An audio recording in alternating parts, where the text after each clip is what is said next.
দুইটা প্রোডাক্ট ব্যবহার করার আগে খাবার মনে করেন যে প্রতি মাসে ১ থেকে ১.৫ লাখ টাকার খাবার লাগতো। তো এই ২ টা প্রোডাক্ট ব্যবহার করার পরে আমার আর এত টাকার খাবার লাগে না। হালকা মানে অল্প হইলেই চলতেছে আরকি। মানে এই খাবারটা কতদিন পর দেন? এটা মনে করেন ২ থেকে ১ দিন বা ২ দিন, ২.৫ দিন, ৩ দিন পর দিলেই হয়। আচ্ছা, আচ্ছা। এটা কি পরিমাণ খাবার দেন ওইটা?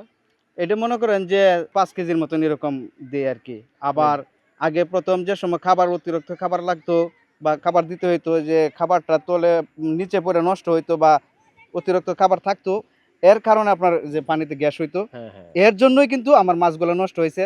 মারা গেছে মারা গেছে মাছগুলো। বা আমি ব্যবসায় লস খাইছি। বুঝতে পেরেছি। তো এই তো জিনিসটা আপনি এখন বুঝতে পারছেন। হ্যাঁ, এইটা আমি এই যে এই ২ টা প্রোডাক্ট ব্যবহার করার পরে আমি বুঝতে পারছি। তো আমি বলব যারা অল্প খরচে যারা মাছ চাষ করতে ইচ্ছুক বা করতে চায় তারা যেন ওই ২ টা প্রোডাক্ট নিয়ে কাজ করে তাহলে স্বাবলম্বিত হইতে পারবো আমি আশা করি।